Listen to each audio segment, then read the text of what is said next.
यहाँ डॉक्टर्स की निगरानी में तुम जल्दी ठीक हो जाओगे। जिद क्यों कर रहे हो? असल में तुम जिद कर रही हो।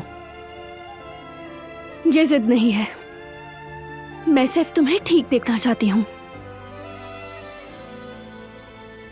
ठीक हूं या ना तुम्हें क्या फर्क पड़ेगा? ये दिखावा करना बंद करो कि तुम्हें मेरी परवाह है। तो ये जिद मेरी वजह से है?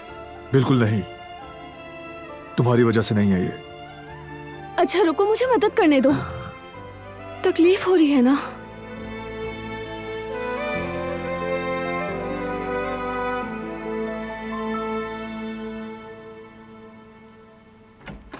चलो अब।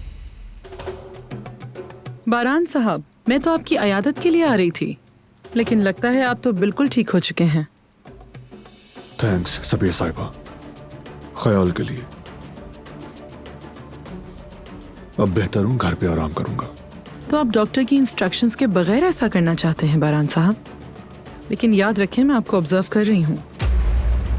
आपकी सेहत की जिम्मेदारी हमारा फर्ज है, इसलिए ताउन करें। हॉस्पिटल से आपके साथ एक नर्स जाएगी ताकि घर पे आपकी अच्छी तरह देखभाल हो सके। प्लीज इनकार मत कीजिएगा। बिल्कुल नहीं।